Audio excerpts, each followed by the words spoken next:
In the quiet of the evening, where shadows softly play, a fairy tale wolf sheds his skin, gently drifting away, with a twinkle in his eye and a heart full of dreams. He waits for the Friday night glow, where the magic redeems. Oh, the wolf in the moonlight, he's found his true call, reading tales of wonder for one and for all. In a world of stars dancing, his spirit takes flight, with stories of beauty under the starlit night.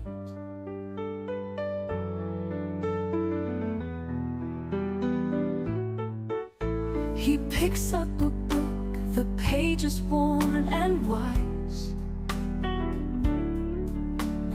every line a whisper under the vast skies, from far off lands where the wild things roam, to enchanted forests where the heart finds home. Oh, the wolf in the moonlight, he's found his true call, reading tales of wonder for one and for all. In a world of stars dancing, his spirit takes flight, with stories of beauty under the starlit night. With every word he reads, he casts a spell of peace, transporting all who listen to a land where joy won't cease. For in these fairy tales, amidst the laughter and tears, the wolf finds his solace, he conquers his fears. As the night grows deeper, he serenades the moon with melodies that linger, a soft and soothing tune. In this sacred hour, where magic abounds, the fairy tale wolf writes love into sound. Hello everyone. I hope you've all had a somewhat decent week this week. I don't know how many people are still iced over, but it's gotten warmer here again. Which is strange because I know places further south in Texas still have snow. I mean, I'm in the Panhandle. You'd think further north the snow would last a bit longer, but no. That is the weather. But anyway, congratulations on getting first Earth Parmis, getting second Salty, and thank you for lurking, both Salty and Corey. I hope you get comfy for tonight's stream. We are going back into the Olive Fairy book, and we're over halfway through it already, which means there's only one more fairy book left after this. Then I gotta find out what I'm gonna do on Friday nights after that. It's still gonna be fairy tales. It isn't as if I don't have 50 books of fairy tales. I'm not understating that. I've got over 50 books of fairy tales. Well, it's good because it's always nice to hear different translations or different stories written by different people, because it's, well, if you study folklore like I seem to be doing, it really does get telling between the different versions and which countries they come from and everything else. Looking into the fairy book series, they translate mostly from French and German, but those French and German books are often translations from other languages, so some things might get lost in translation between different people doing the stories. Which, honestly, is, well, hilarious.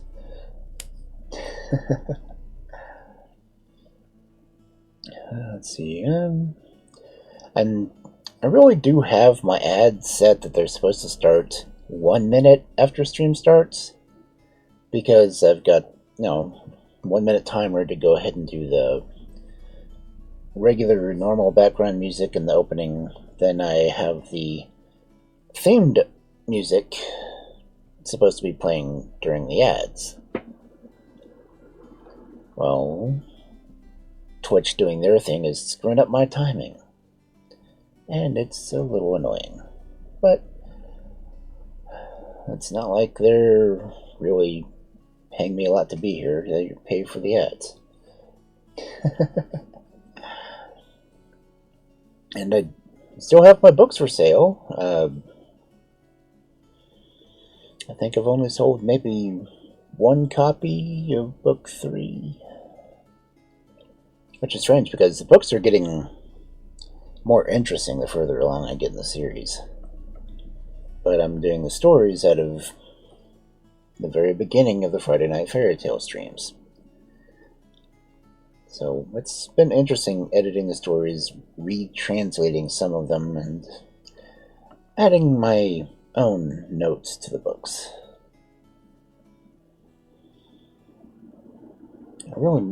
I've got an entire bookshelf that's just the copies of my book right now. Which, it's taking up an entire shelf. I need to sell those.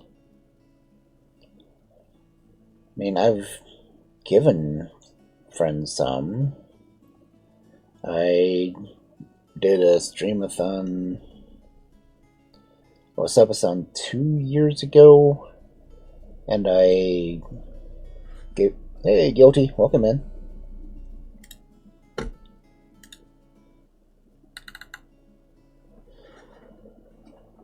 Kind of strange they didn't do the howl that you were here.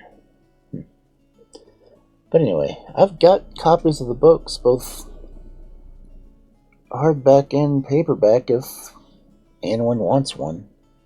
Just getting ready for work.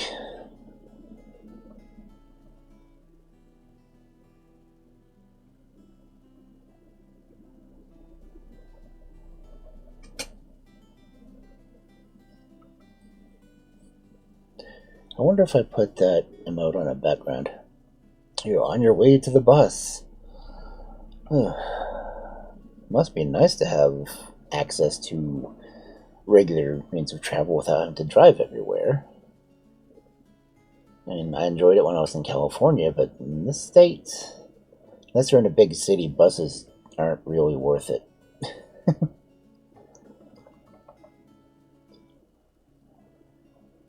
I said it. In Dallas, I would use them. In Anaheim, I would use them. And this, formerly 250 horse town, that's not worth it. I mean, it's just 2 to 3 miles to the closest grocery store. Well, I wouldn't say grocery store, to the closest Walmart. The closest grocery store is still 1.5 miles. And when I weighed considerably less, I'd probably walk it. But I don't, so I drive. When I can be convinced to leave the house. Which sadly isn't that often anymore. In fact, I've spent most of the day filling out disability paperwork because I'm reacting worse when I'm in public than I used to. But we're not here for my woes, we're here for fairy tales. And maybe cats that are sleeping on a blanket. Yep, he is sound asleep. Big old black fluffball that he is.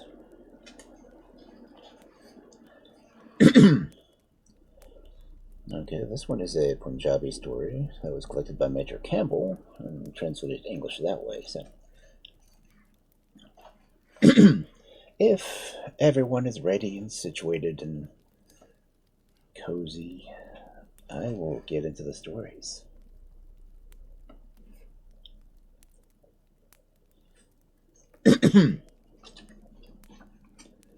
So, our first story for this fabulous Friday night of fairy tales, Dorani.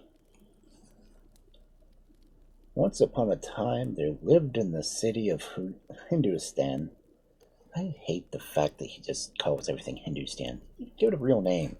Anyway, once upon a time, there lived in a city of Hindustan a seller of scents and essences who had a very beautiful daughter named Dorani.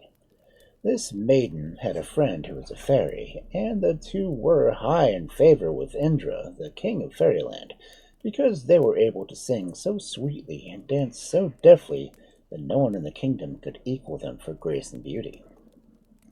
Dorani had the most lovely hair in the world, for it was spun like gold, and the smell of it was like the smell of fresh roses.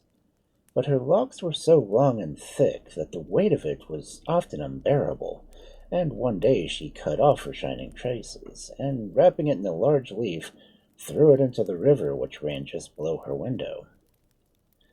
Now it happened was that the king's son was out hunting and had gone down to the river to drink, when there floated towards him a folded leaf from which came a perfume of roses. The prince, with idle curiosity, took a step into the water and caught the leaf as it was sailing by. He opened it, and within he found a lock of hair that like spun gold, and from which a faint smell and exquisite odor came from.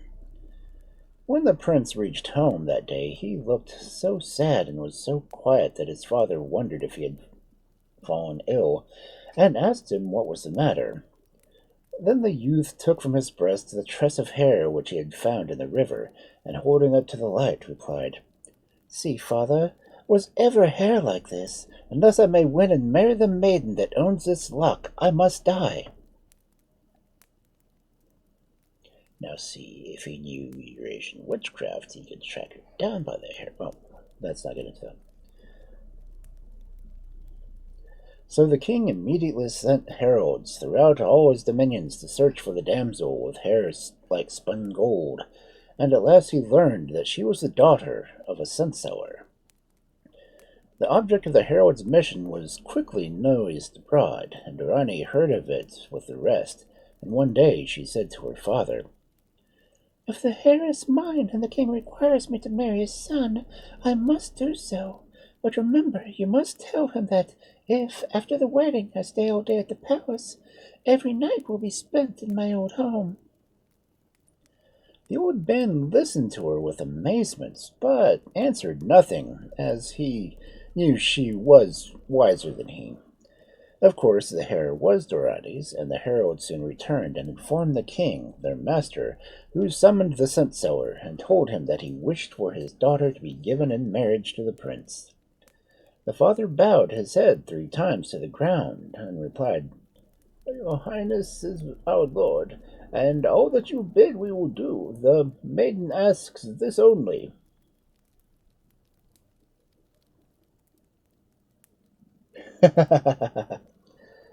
Yeah, they're interesting books. "The maiden asks this only, that if, after the wedding, she stays all day at the palace, she may go back each night to her father's house." The king thought this was a very strange request, but said to himself it was, after all, his son's affair, and the girl would surely soon get tired of going to and fro. So he made no difficulty, and everything was speedily arranged, and the wedding was celebrated with great rejoicings. At first, the condition attaching to his wedding with the lovely Dorani troubled the prince very little, for he thought that he would at least get to see his bride all day.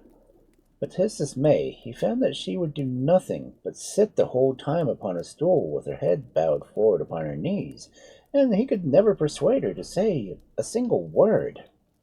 Each evening she was carried in a palanquin back to her father's house, and each morning she was brought back soon after daybreak, and yet never a sound passed her lips, nor did she show any sign that she saw or heard or even heeded her husband.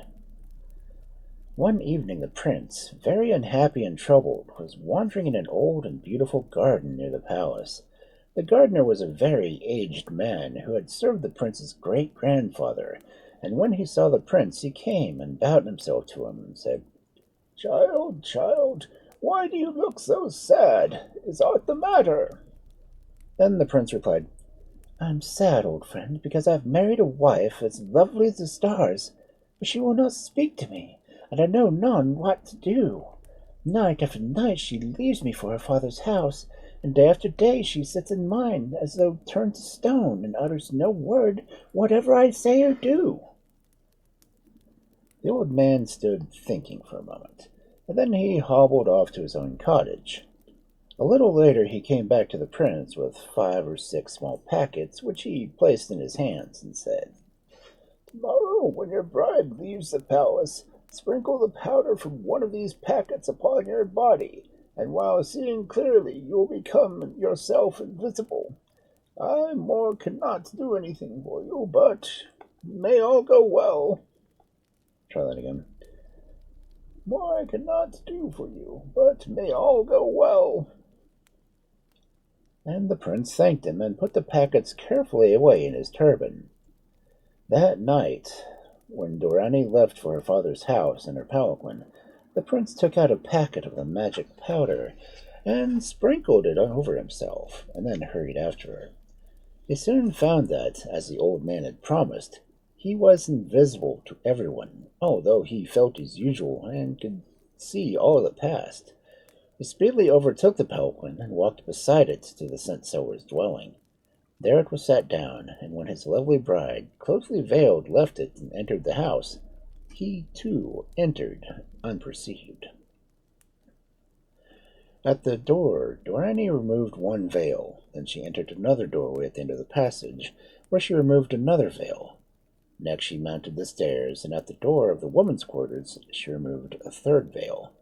After this she proceeded to her own room, where there were 2 large basins, one of attar of roses and one of water. In these she washed herself, and afterwards called for food. A servant brought her a bowl of curds, which she ate hastily, and then arrayed herself in a robe of silver, and wound about her strings of pearls, while a wreath of roses crowned her hair. When dressed fully, she seated herself upon a 4-legged stool, over which was a canopy with silken curtains.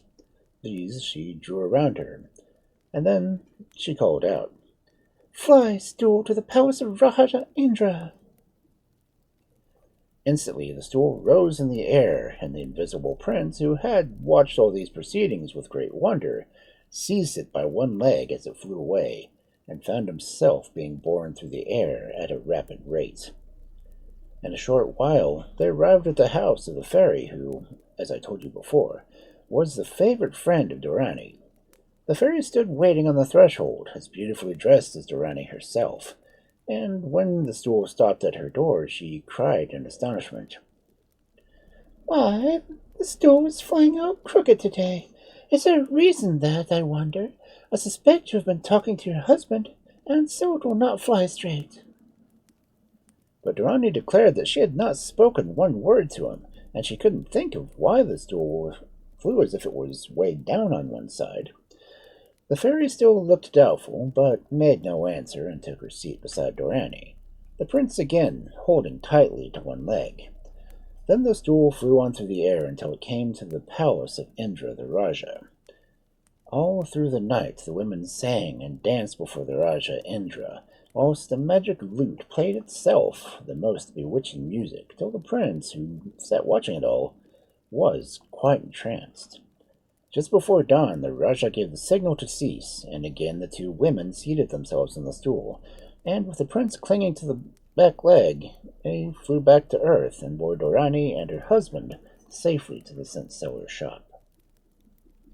Here the prince hurried away by himself past the Dorani's palanquin with its sleepy bearers, and straight on to the palace, and as he passed the threshold of his own room, he became visible again. Then he lay down upon a couch and waited for Dorani's arrival. As soon as she arrived, she took a seat and remained as silent as usual, with her head bowed and on her knees. For a while, not a sound was heard, but presently the prince said, "I dreamed a curious dream last night, and it was all about you. I'm going to tell it to you, although you need nothing." The girl, indeed, took no notice of his words, but in spite of that he proceeded to relate every single thing that had happened the evening before, leaving out no detail of all that he had seen or heard. And when he praised her singing, and his voice shook a little, Dorani just looked at him, but she said nothing, though in her mind she was filled with wonder. "What a dream," she thought. "Could it have been a dream? How could he have learned in a dream all that she had done or said?" Still, she kept silent, only she looked that once at the prince and then remained all day as before, with her head bowed upon her knees. When night came, the prince again made himself invisible and followed her.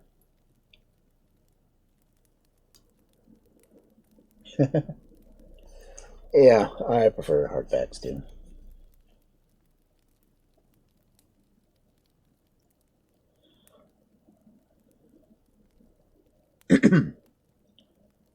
When night came, the prince again made himself invisible and followed her.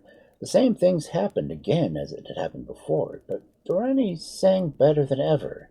In the morning, the prince a second time told Dorani all that she had done, pretending that he had dreamt it.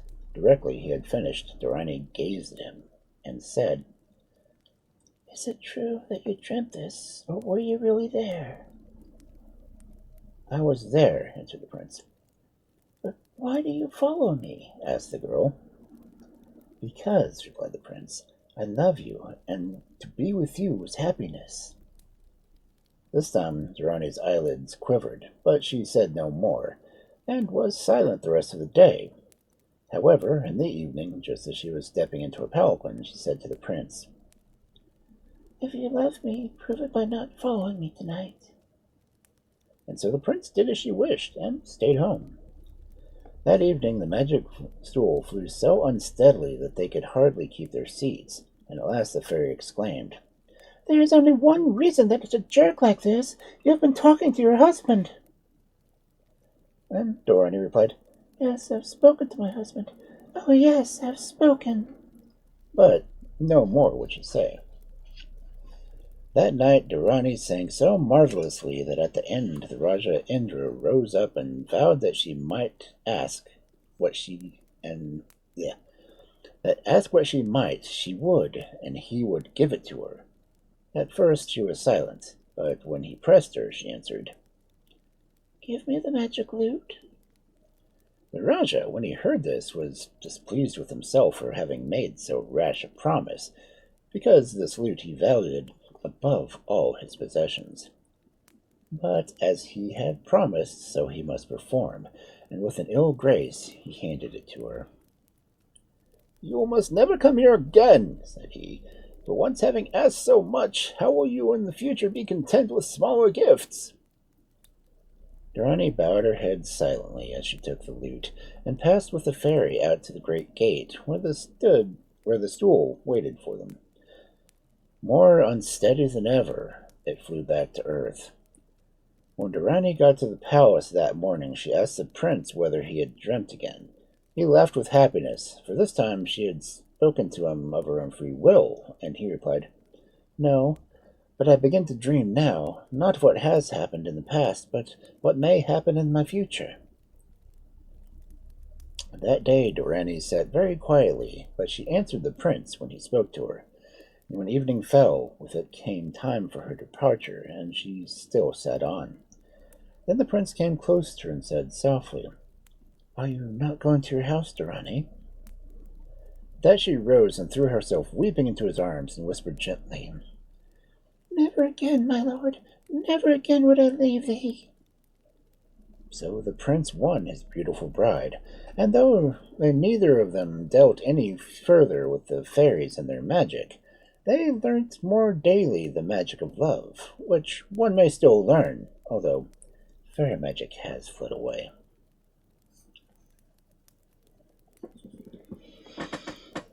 two people streaking. Ah! The fluffball has awakened.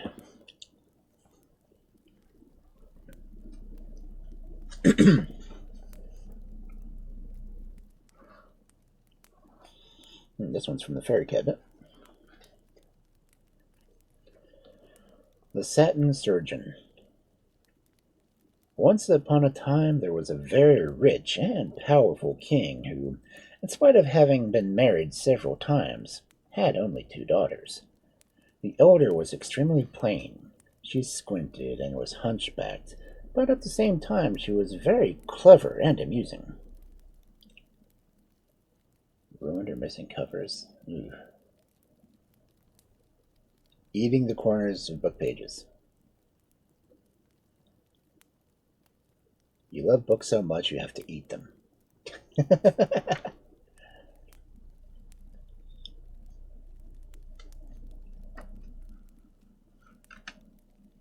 That's consuming literature to an all-new degree.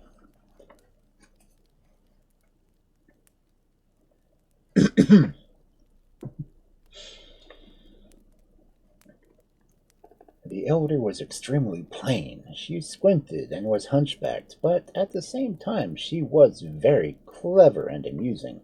So, though at heart both spiteful and untruthful, she was her father's favorite. The younger princess, on the other hand, was both lovely and sweet-tempered, and those who knew her well could hardly say whether her charming face or pleasant manners was the more attractive. The neighboring country was governed by a young emperor who, though not much over 20 years of age, had shown great courage in battle, and had he wished it, might very likely have conquered the whole world. Luckily, he preferred peace to war, and occupied his time with trying his rule his own kingdom well and wisely. His people were very anxious that he should marry, and as the two princesses were only ladies said to be heard of a suitable age and rank, the emperor sent envoys to their father's court to ask for the hand of one of them in marriage. But as he was resolved to only marry a woman whom he could love and be happy with, he determined to see the lady himself before making up his mind. For this purpose he set out in disguise, not long after the departure of his ambassadors, and arrived at the palace very soon after they did. But he had foolishly kept his plan secret, he found. When he reached the court, they had already made proposals for the elder princess. Now the emperor might just have gone openly, for his presence soon became known, and when the king heard of it he prepared to receive him royally, though of course he had to pretend that he had no idea who he was. So it was settled that the ambassadors should present their master under the name of one of the princes, and in this manner he was received by the king. At night there was a grand ball at which the young emperor was able to see the two princesses and to make their acquaintance.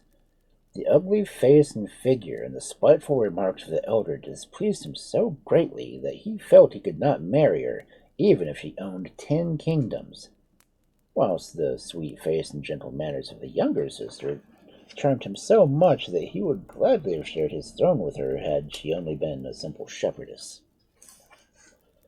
He found it very difficult to conceal his thoughts and to pay the elder princess the amount of attention due to her, though he did his best to be polite, while all he saw or heard during the next few days only increased his love for the younger sister, and at last he confessed that his dearest wish was to make her his wife, if she and her father would grant his desire. He had commanded his ambassadors to put off their farewell audience for a little time, hoping that the king might perceive the state of his feelings, but when it could be deferred no longer, he bade them propose his name for the younger princess. On hearing this news, so different from what he had been led to believe, the king, who, as we said before, was devoted to his elder daughter and entirely under her influence, could hardly contain his displeasure. Directly the audience was over, he sent for the princess and told her of the insolent proposal the emperor had made for her sister. The princess was even more furious than her father, and after consulting together, they decided to send the young daughter to some distant place out of reach of the young emperor, but where this would be they did not quite know. However, at length, after they had both racked their brains to find a suitable prison, they fixed on a lonely castle called the Desert Tower, where they thought she would be quite safe. Meantime, it was thought best to let the court gaieties go on as usual, and orders were given for all sorts of splendid entertainments, and on the day that was fixed for carrying off the princess, the whole court was invited to a great hunt in the forest. The emperor and the young princess were counting the hours till this morning, which promised to be delightful should dawn. The king and his guest arrived together at the meeting place, but what was the surprise and distress of the young man at not seeing the object of his love amongst the ladies present. He waited anxiously, looking up and down, and not hearing anything that the king said to him, and when the hunt began, and she was still absent, he declined to follow, and spent the whole day seeking her, but in vain. On his return, one of his attendants told him that some hours before he had met the princess's carriage, escorted by a troop of soldiers who were riding on each side, so that no one could get speech of her. He had followed them at a distance, and saw them stop at the Desert Tower, and on its return he noticed that the carriage was empty. The emperor was deeply grieved by this news. He left the court at once and ordered his ambassadors to declare war at the very next day, unless the king promised to set free the princess. And more than this, no sooner had he reached his own country than he raised a large army with which he had seized the former towns, before his enemy had had time to collect any troops. But ere he quitted the court, he took care to write a letter to his beloved princess, imploring her to have patience and to trust him, and this he gave into the hands of his favorite equerry, who he knew would lay down his life in service. With many precautions, the equerry managed to examine the surroundings of the tower, and at last discovered not only where the princess lodged, but that a little window in her room looked out over a desolate plot full of brambles. Now, the unhappy princess was much annoyed that she was not even allowed to take the air at this little window, which was only the one in her room. Her keeper was her elder sister's former nurse, a woman whose eyes never slept. Not for an instant could she be induced to stir from the side of the princess, and she watched her slightest movement. One day, however, the spy was for once busy in her room writing an account of the princess to her elder sister, and the poor prisoner seized the moment to lean out the window. As she looked about her, she noticed a man hidden among the bushes, who stepped forward as soon as she caught sight of her, and showed her a letter which he took from his jerkin. She at once recognized him as one of the emperor's attendants, and let down a long string to which he tied the letter. You can fancy how quickly she drew it up again, and luckily she had just time to read it before her jailer had finished her report and entered the room. The princess's delight was great, and the next day she managed to write an answer on the sheet of her notebook and throw it down to the equerry, who hastened to carry it back to his master. The emperor was so happy at having news of his dear princess that he resolved at all risks to visit the Desert Tower himself, if only to see her for a moment. He ordered his equerry to ask leave to visit her, and the princess replied that she should indeed rejoice to see him, but that she feared that her jailer's watchfulness would make his journey useless, unless he came during a short time when the old woman was writing alone in her own room. Naturally, the bare idea of difficulties only made the emperor more eager than ever. He was ready to run any risks, but by the advice of the equerry, he decided to try cunning rather than force. In his next letter he enclosed a sleeping powder, which the princess managed to mix with the jailer's supper, so that when the emperor reached the tower in the evening, the princess appeared fearlessly at her bedroom window on hearing his signal. They had a long and delightful conversation, and parted in fond hope that their meeting had not been observed. But in this they were sadly mistaken. The watchful eyes of the old nurse were proof against Annie's sleeping draught, and she had seen and heard all, and lost no time in writing to report everything to her mistress. The news made the spiteful little hunchback furious, and she resolved to be cruelly revenged for the contempt with which the emperor had treated her. She ordered her nurse to pretend not to notice what might be passing, and meantime she had a trap made so that if the emperor pushed his way through the brambles at the foot of the tower, it would not only catch him as if he were a mouse, but would let loose a number of poisoned arrows which should pierce him all over. When it was ready, the trap was hidden amongst the brambles without being observed by the princess. That same evening the emperor hurried to the tower with all the impatience of love. As soon as he came near, he heard the princess break into a long, joyous peal of laughter. He advanced quickly to give the usual signal, but when suddenly his foot trod on something, and he knew not what, a sharp, stinging pain ran through him, and he turned white and faint. But luckily, the trap had only opened a little way, and only a few of the arrows had flown out. For a moment he staggered, and then fell to the ground, covered with blood.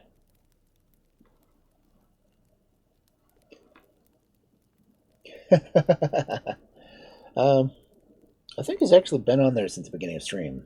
He's just changed positions once I know of.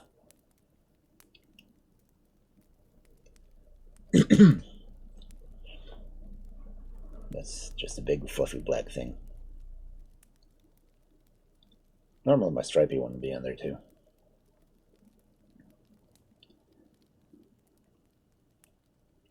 He had been alone. Well, had he been alone, he would have died very shortly.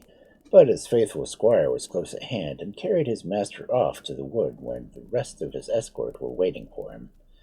His wounds were bound up, and some poles were cut to make rough leather, and, almost unconscious, the emperor was borne away out of his enemy's country to his own palace. At this time, the princess was feeling very anxious. She had been whiling away the hours before this meeting by playing with a little pet monkey, which she had been making such funny faces at, in spite of her troubles. She had burst into a heavy laugh overheard by the emperor.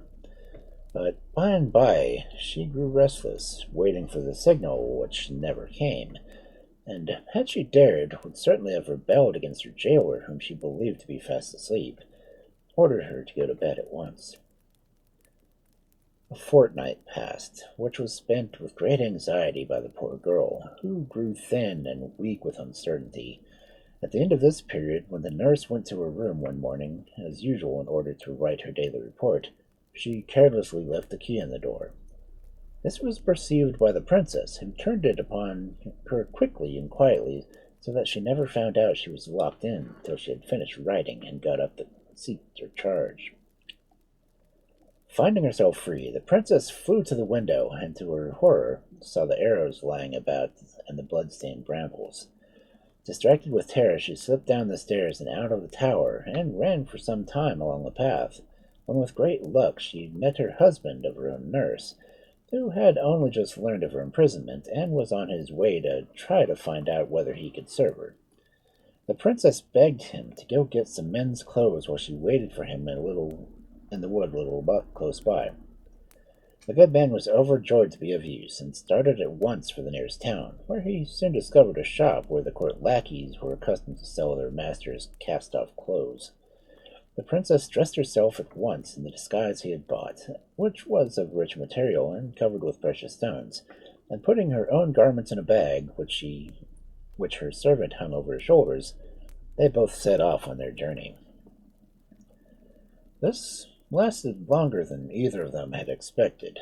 They walked by day as far as the princess could manage, and by night they slept in the open air. One evening they camped in a lovely valley watered by a rippling stream, and towards morning the princess was awakened by a charming voice singing one of the songs of her childhood. Anxious to find out where the sound came from, she walked into the thicket of myrtles, where she saw a little boy with a quiver at his back and an ivory bow in his hand, singing softly to himself as he smoothed the feathers of his shafts. "Are you surprised seeing my eyes open?" he asked with a smile. "I'm not always Ah, I'm not always blind, and sometimes it is well to know what sort of heart needs piercing. It was I who sent my darts the day that you and the Emperor met, so I could have caused the wound. I am in duty to bound to find the cure. Then he gave her a little bottle of a wonderful salve with which to dress the Emperor's wounds when she found him. In 2 days you can reach his palace, he said. Do not waste time, for sometimes time is life. The princess thanked the boy with tears in her eyes, and hastened to wake her guide so that they might start, and set off at once on their way. As the boy had foretold, in 2 days the tower and the walls of the city came into sight, and her heart beat wildly at the thought that she would soon be face to face with her emperor. But on inquiring about his health, she learned, to her horror, that he was sinking fast. For a moment her grief was so great that she nearly betrayed herself. Then, calling all her courage to her aid, she announced that she was a doctor, and that if they would leave him in her charge for a few days, she would promise to cure him. Now, in order to make a good appearance at the court, the new doctor resolved to have an entire suit made of pale blue satin. She bought the richest, most splendid stuff to be had in the shops, and summoned a tailor to make it for her, engaging to pay him double if he would finish the work in 2 hours. Next she went to the market, where she bought a fine mule, bidding her servant see that its harness was adorned with trappings of blue satin. Whilst all was being made ready, the princess asked the woman in whose house she lived whether she knew any of the emperor's attendants, and found to her satisfaction that her cousin was his majesty's chef valet. The doctor then bade the woman inform everyone she met that on hearing the emperor's illness a celebrated surgeon had hastened to attend him, and had undertaken to cure him entirely, declaring himself prepared to be burnt alive in case of failure. The good woman, who loved nothing better than a bit of gossip, hurried to the palace with her news. She did not lose in telling. The court physicians were very scornful about the newcomer, but the emperor's attendants remarked that as, in spite of their remedies, his majesty was dying before their eyes, there could be no harm in consulting the stranger. So the Lord Chamberlain begged the young doctor to come and prescribe for the royal patient without delay, and the doctor sent a message at once that he could do himself the honor to present himself at the palace, and he lost no time in mounting his mule and setting out. As the people and soldiers saw him ride past, they cried out, "Here comes the Satin Surgeon! Look at the Satin Surgeon! Long live the Satin Surgeon!" And on arriving he was announced by this name, and at once taken to the sick room of the dying man. The emperor was lying with his eyes closed, and his face as white as the pillow itself, but directly he heard of the newcomer's voice, he looked up and smiled, and signed that he wished the new doctor to remain near him. Making a long bow, the Satin Surgeon assured the emperor that he felt certain of curing his malady, but insisted that everyone should leave the room except the emperor's favorite equerry. Then he dressed the wounds with a magic salve which the boy had given him, and it so relieved the emperor's pain that he slept soundly all that night. When morning broke, the courtiers and doctors hurried to the emperor's chamber, and were much surprised to find him free of pain. But they were promptly ordered out of the room by the Satin Surgeon, who renewed the dressings with such good details that the next morning the emperor was nearly well and able to leave his bed. As he grew stronger, his thoughts dwelt more and more on the cause of all his sufferings, and his spirits grew worse as his health grew better. The face and voice of his new doctor reminded him of the princess who had, he imagined, betrayed him, and caused him such dreadful torture, and, unable to bear the thought, his eyes filled with tears. The doctor noticed his sad countenance, and did all he could do to enliven his patient with cheerful talk and amusing stories, till at last he won the emperor's confidence, and heard all the story of his love for a lady who had treated him cruelly, but whom, in spite of everything, he could not help loving.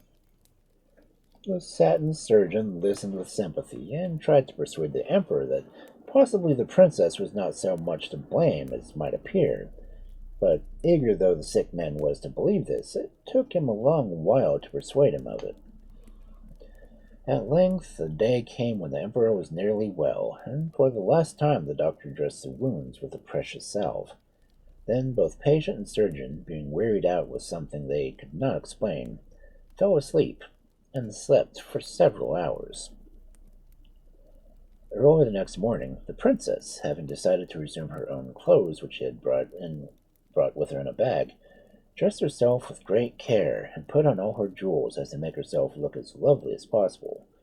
She had just finished when the emperor awoke, feeling so strong that he thought he might be dreaming, nor could he believe himself to be awake when he saw the princess drawn by side curtains. For some minutes they gazed at each other, unable to speak, and only then they uttered little gasps of joy and thankfulness. By and by the princess told him the whole story of her adventures since their last interview at the desert tower, and the emperor, weak as he was, threw himself at her feet with vows of love and gratitude, without ever giving a thought to the fact that the household and court physicians were awaiting their summons to the anteroom. The emperor, anxious to prove how much he loved the Satin Surgeon, opened his door himself, and great was everyone's surprise at seeing him in such perfect health.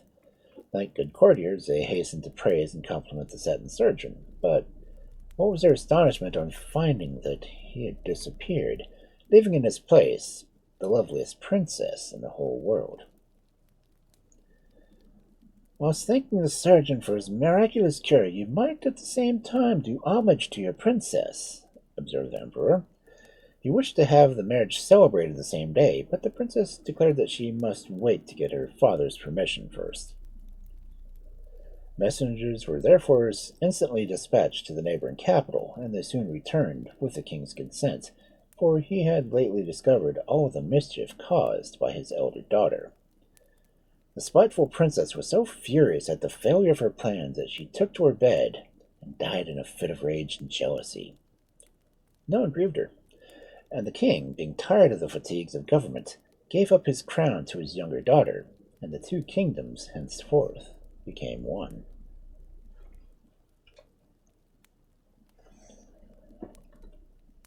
There's all sorts of stories mixed in that one. Ouch. There's a wild Finian in chat, and a wild Fluffian on the bed.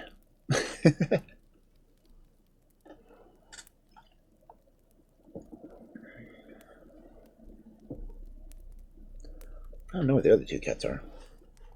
As I said, normally two of them will show up to be on camera.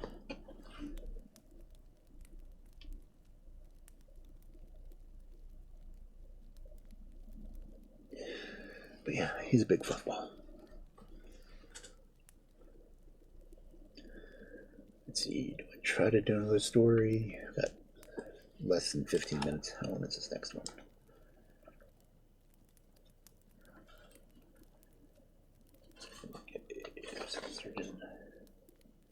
Oh, the next is only 3 minutes. No problem.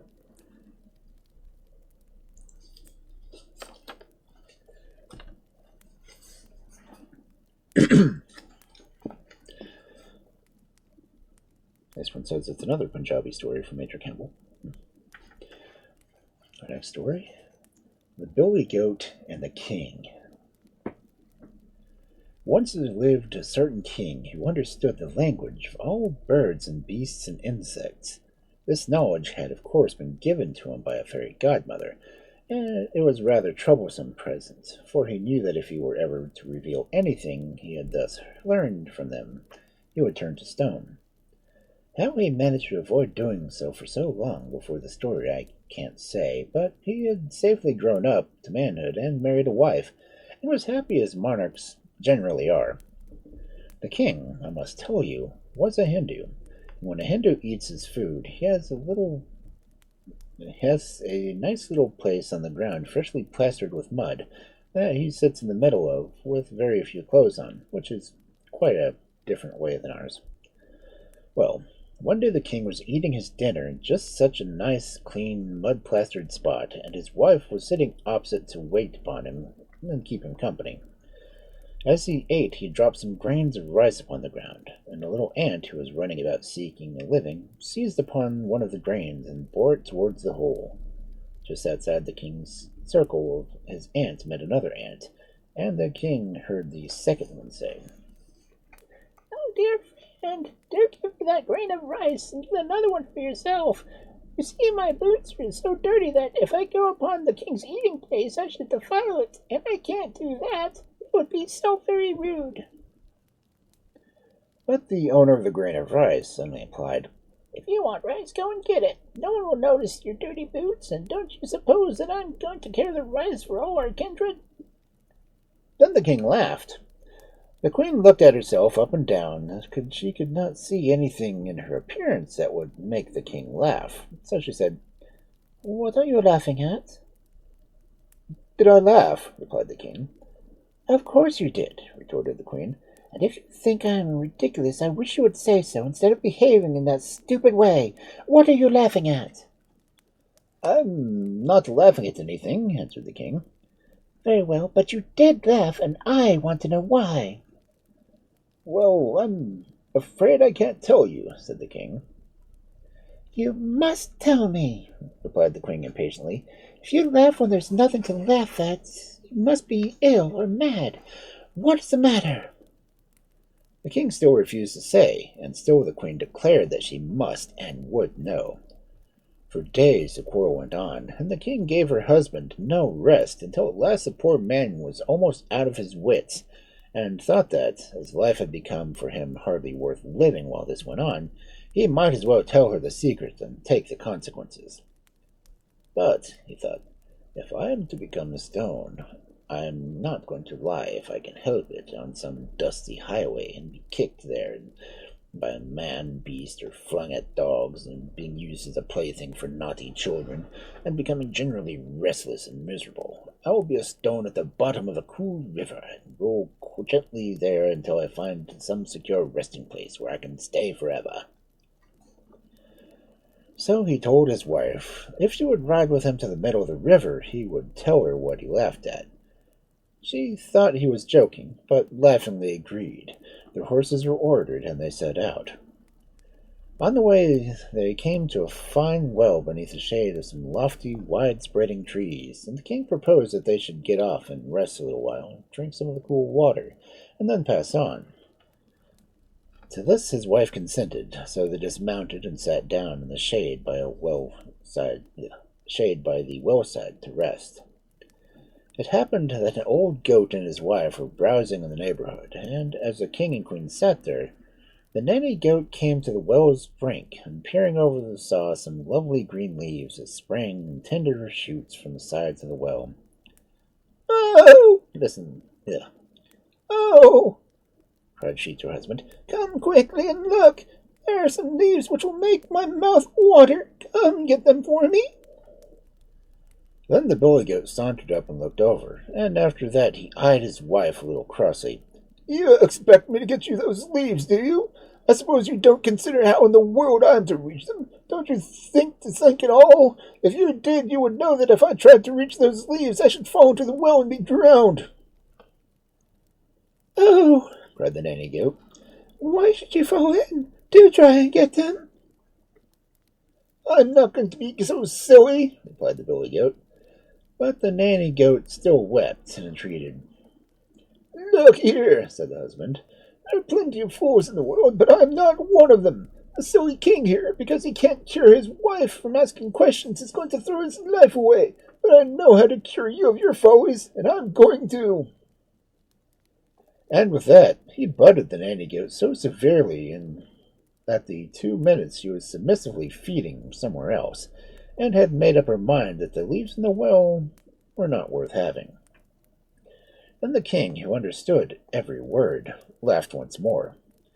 The queen looked at him suspiciously, but the king got up and walked across to where she sat. "Are you still determined to find out what I was laughing at the other day?" he asked. "Quite," she said angrily.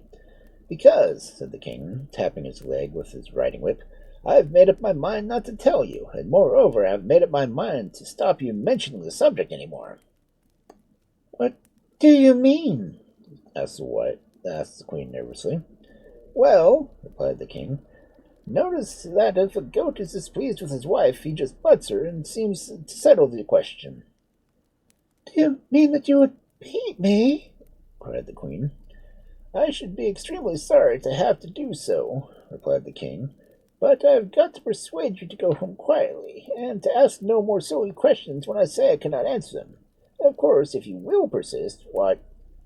And the queen went home, and so did the king, and it was said that they were both happier and wiser than before. Oof. That's a lot better than the German version. No, it wasn't German, it was... I don't remember if it was German or English version of a similar story that... it wasn't that the man would be turned to stone, but would just die. So he laid himself in a coffin. Oh. No, I've narrated the story. Basically, a guy can understand animals. He was trying to figure out why his wife's horse was riding so slow. His horse said that, well, I'm only carrying one person. And his wife's horse was going, well, I'm only carrying one person, but she weighs as much as 3. And the guy laughed.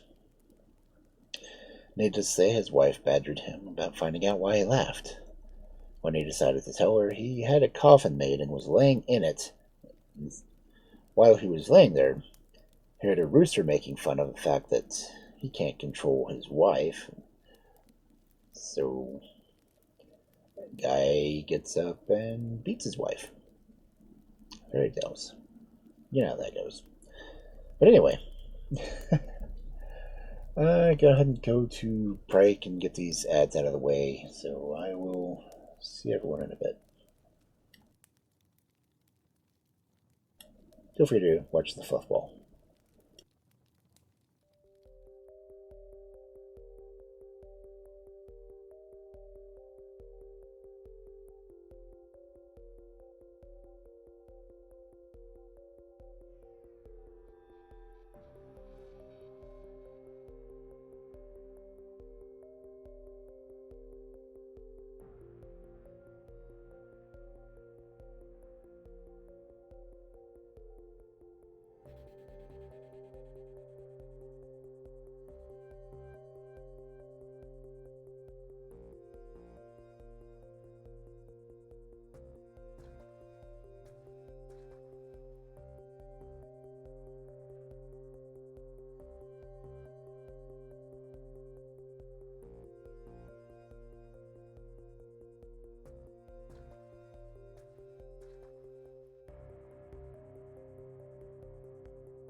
That is just a big, fluffy, sleepy cat.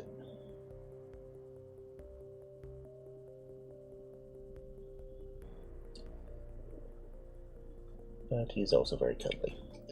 Anyway, welcome back.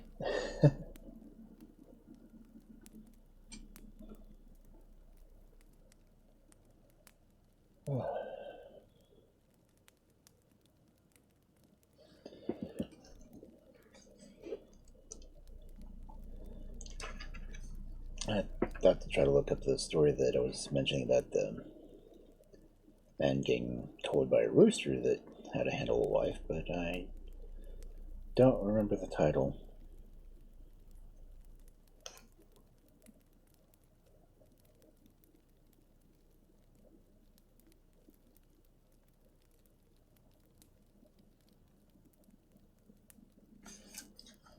What the hell?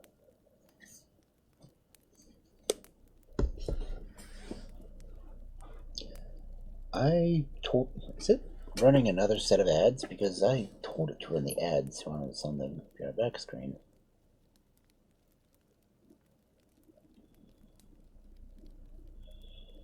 Either that or I forgot to hit the button to run the ads, which, considering how I've been mentally lately, is entirely possible.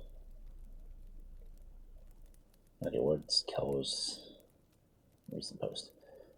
Newscast update. The chat's on a wild Pokemon chase with a Finian making a splash, but alas has slipped away from the grasp of our eager catchers. Better luck next time, trainers. Meanwhile, don't forget to support your fairy tale bard, Kindred Valkyrie, on Coffee. Stay tuned for more magical adventures in writing and reading. Kindred Valkyrie, Friday Night Fairy Tales. What's not doing Friday Night Fairy Tales? That's like the actual title of the stream. It's still strange to think it's a Series 19. There's a Krandos in chat. I would start reading a story, but I don't want to do that during ads. If the ads aren't really going, I don't want to, have anyone miss out on any of the stories. In the meantime, look at that big fluff ball. Such a big fluff ball. I mean, he's below me on the screen, but he's actually over to the side.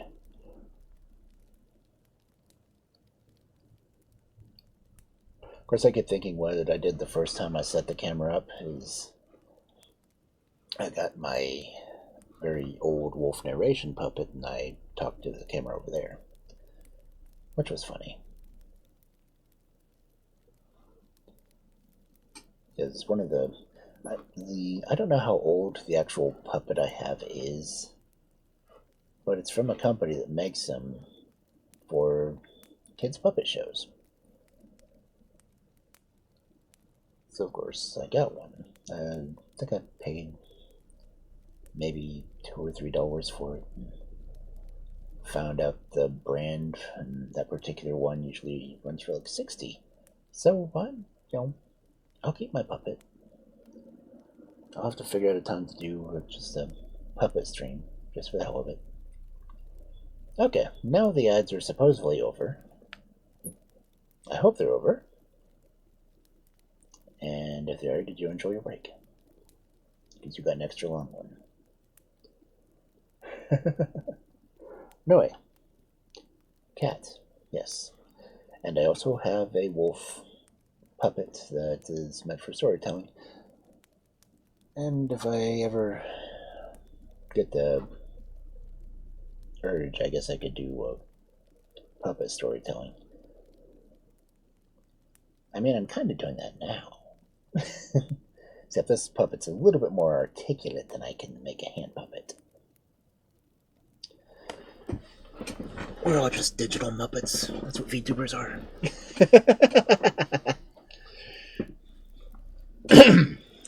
But anyway, let's get back to the stories.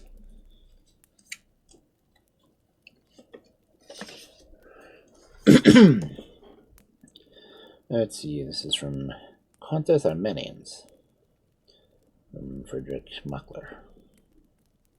Interesting.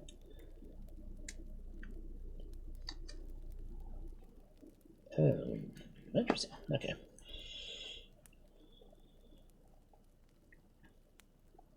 An Armenian story. Oh man, the print is smaller in this one. Anyway. Our next story for this Friday night. The Story of Zoulvisia. In the midst of a sandy desert somewhere in Asia, the eyes of travelers are refreshed by the sight of a high mountain covered with beautiful trees, among which the glitter of foaming waterfalls may be seen in the sunlight. In that clear, still air, it is even possible to hear the song of birds and the smell of flowers. But though the mountain is plainly inhabited, for here and there a white tent is visible, none of the kings or princes who pass on it in the road to Babylon or Balafek ever plunge into the forests, or if they do, they never come back. Indeed, so great is the terror caused by the evil reputation of the mountain that fathers on their deathbeds pray their sons never to try to fathom its mysteries. But in spite of its ill fame, a certain number of young men every year announce their intention of visiting it, and, as we have said, are never seen again.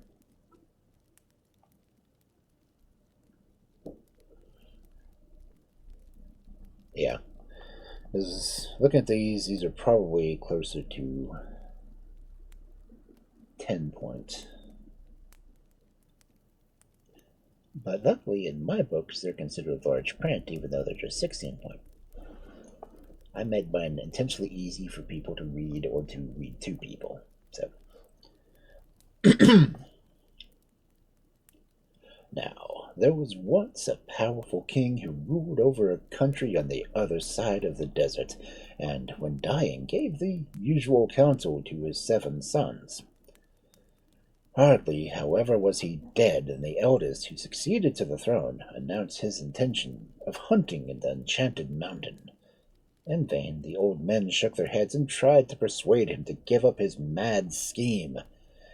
All was useless. He went, but did not return, and in due time the throne was filled by his next brother. And so it happened to the other 5. But when the youngest became king, and he also proclaimed to hunt in the mountain, a loud lament was raised in the city. "Who will reign over us when you are dead? For dead you surely will be," cried they. "Stay with us, and we will make you happy." And for a while he listened to their prayers, and the land grew rich and prosperous under his rule. But in a few years the restless fit again took possession of him, and this time he would hear nothing. Hunt in that forest he would, and calling his friends and attendants round him, he set out one morning across the desert. They were riding through a rocky valley when a deer sprang up in front of them and bounded away. The king instantly gave chase, followed by his attendants, but the animal ran so swiftly that they never could get up to it, and at length it vanished in the depths of the forest. Then the young man drew rein for the first time and looked about him. He had left his companions far behind, and glancing back, he beheld them entering some tents, dotted here and there amongst the trees.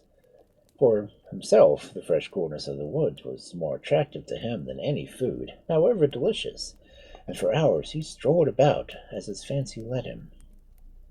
By and by, however, it began to grow dark, and though he thought that the moment had arrived for him to start back to the palace, so leaving the forest with a sigh, he made his way down to the tents. But what was his horror to find his men lying about, some dead, others dying. These were past speech, but speech was needless.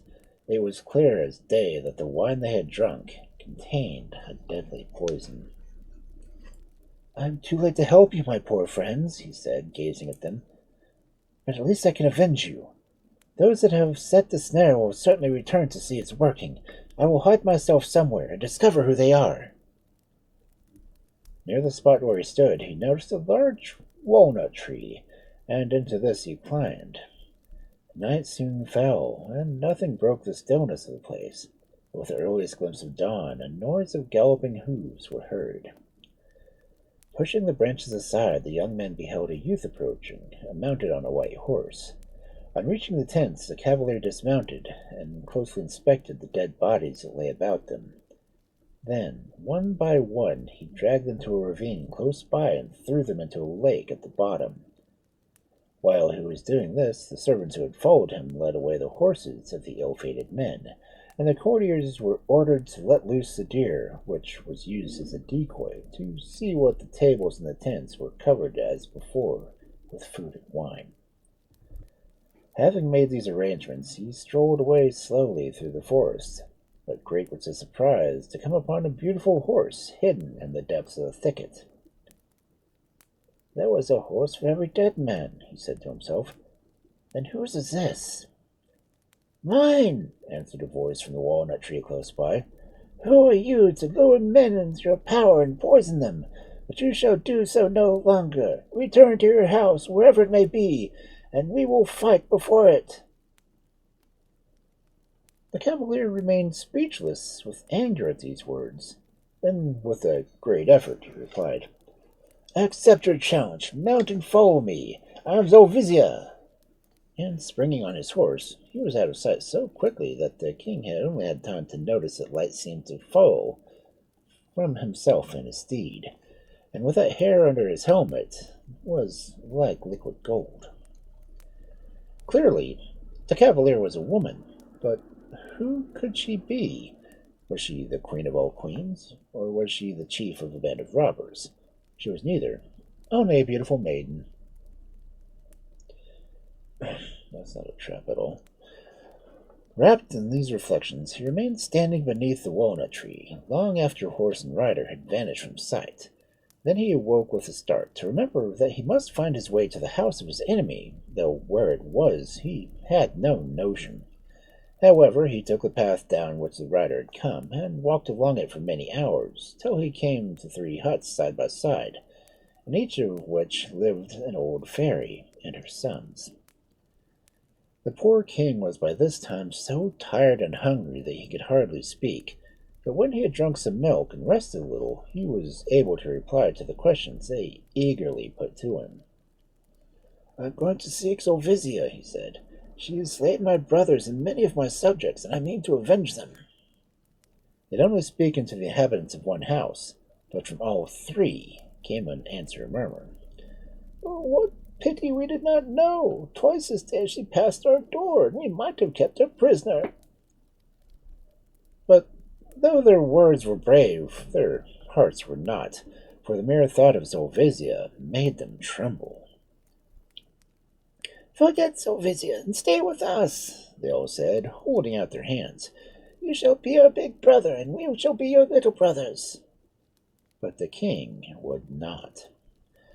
Drawing from his pocket a pair of scissors, a razor, and a mirror, he gave one to each of the old fairies, saying, "Though I may not give up my vengeance, I accept your friendship, and therefore leave you these 3 tokens. If blood should appear on the face, or either know that my life is in danger, or the memory of our sworn brotherhood, and come to my aid." "We will come," they answered, and the king mounted his horse and set out along the road they showed him. By the light of the moon he presently perceived a splendid palace, but though he rode twice around it, he could find no door. He was considering what he should do next when he heard the sound of a loud snoring, which seemed to come from his feet. Looking down, he beheld an old man lying at the bottom of a deep pit just outside the walls, with a lantern by his side. "Perhaps he may give me some counsel," thought the king, and with some difficulty he scrambled into the pit and laid his hand on the shoulder of the sleeper. "Are you bird or snake that you can enter here?" asked the old man, waking with a start. But the king answered that he was a mere mortal, and that he sought Zoulvisia. "Zoulvisia, the world's curse," replied he, gnashing his teeth. "Out of all the thousands she has slain, I am the only one who has escaped, though why she spared me, only condemned me to this living death, I cannot guess." "Help me if you can," said the king, and he told the old man his story, to which he listened intently. "Take heed to my counsel, then," answered the old man. "Know that every day at sunrise Zoulvisia dresses herself in the jacket of pearls and mounts the steps of her crystal watchtower. From there she can see all over her lands and behold the entrance of either man or demon. If so much as one is detected, she utters such fearful cries that those who hear her die of fright. But hide yourself in a cave that lies near the foot of the tower, and plant a forked stick in front of it. Then when she utters her third cry, go forth boldly and look up in the tower, and go without fear, for you will have broken her power." Word for word, the king did as the old man had bidden him, and when he stepped forth from the cave, their eyes met.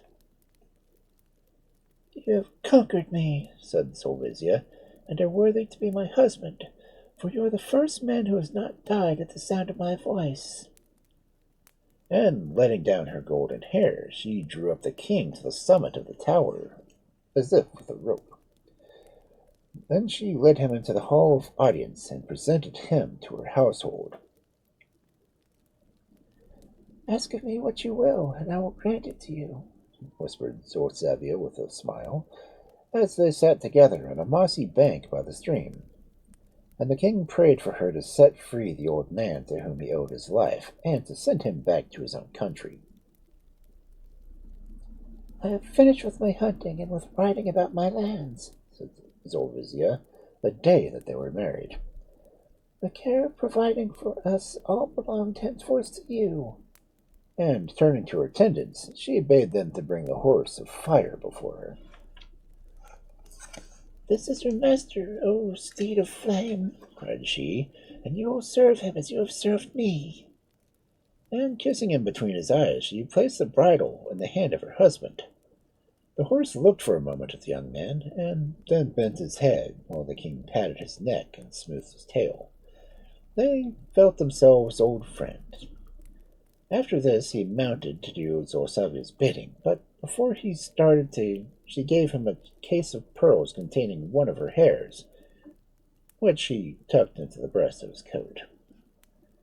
He rode along for some time without seeing any game to bring home for supper, and suddenly a fine stag started up from under his feet, and he at once gave chase. On they sped, but the stag twisted and turned so that the king had no chance of a shot until they reached a broad river, when the animal jumped in and swam across.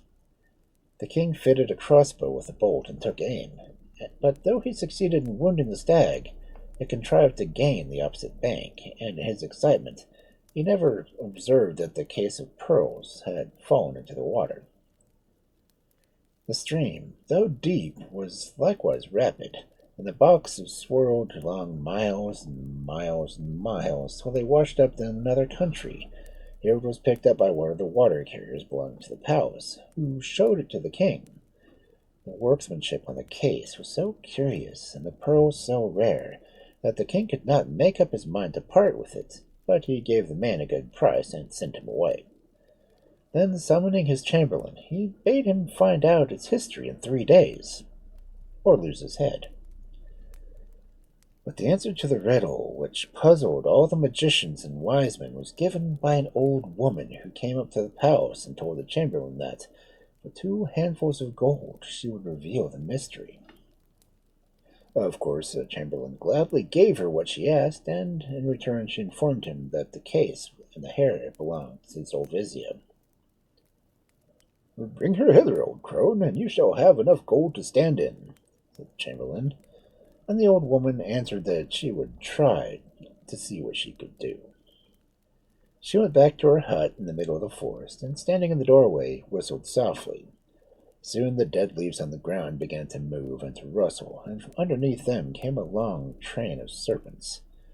They wriggled to the feet of the witch, who stooped down and patted their heads, and gave each one some milk from a red earthen basin.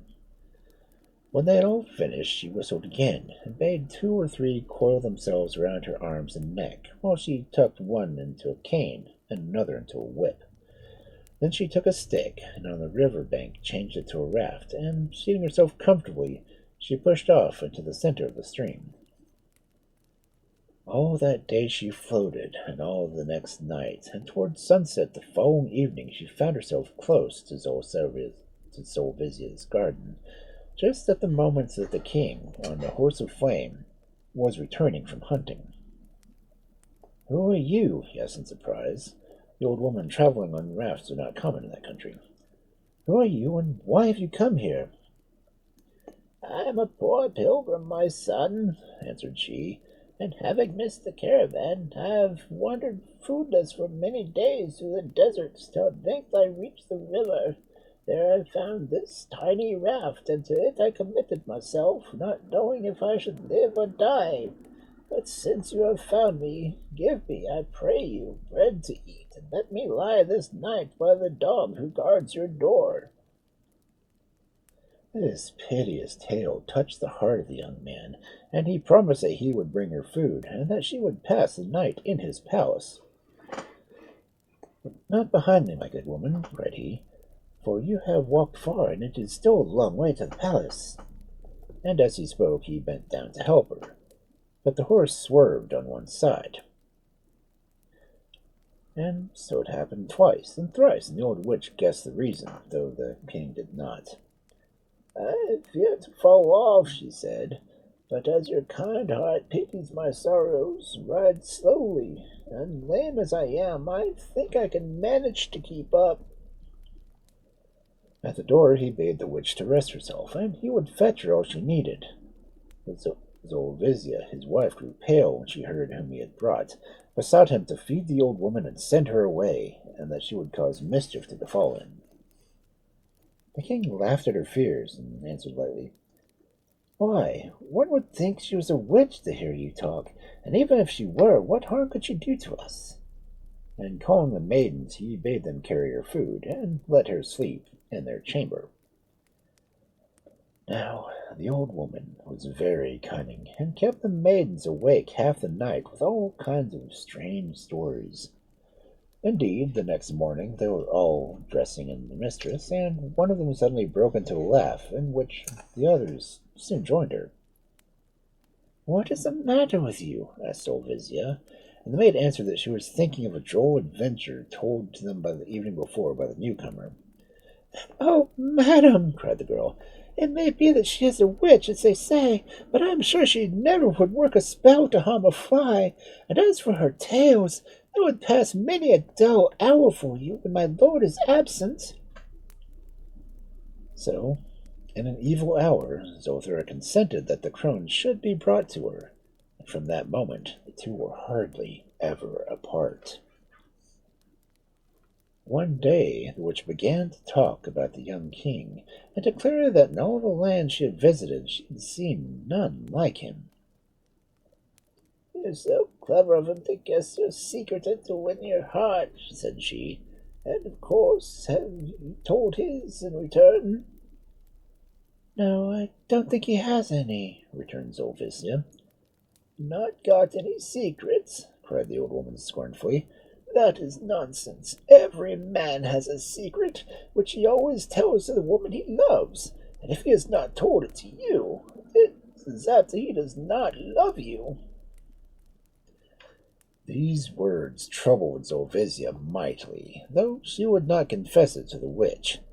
But the next time she found herself alone with her husband, she began to coax him to tell her what lay in the secret of his strength. For a long while he put her off to caresses, but when she could no longer be denied, he answered, "It is the saber at my side that gives me strength, and day and night it lies by my side. But now that I have told you, swear upon this ring that I will give you in exchange for yours, that if you reveal it to nobody." And Zoulvisia swore, and instantly hastened to betray the great news to the old woman. 4 nights later, when all the world was asleep, and the witch softly crept into the king's chamber and took the saber from his side as he lay sleeping, then, opening the lattice, she flew on the terrace and dropped the sword into the river. The next morning, everyone was surprised to see that the king did not, as usual, rise early to go off to hunt. The attendants listened at the keyhole and heard the sound of heavy breathing, but none dared to enter until Zoulvisia pushed past. And what a sight met their gaze! There lay the king, almost dead, with foam on his mouth, and his eyes were already closed. They wept and they cried for him, but no answer came. Suddenly a shriek broke from those who stood hindmost, and in strode the witch, with serpents round her neck and arms and hair.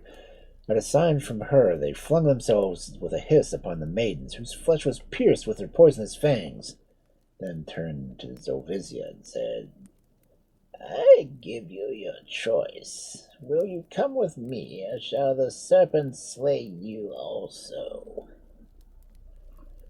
And as the terrified girl stared at her, unable to utter one word, she seized her by the arm and led her to the place where the raft was hidden among the rushes.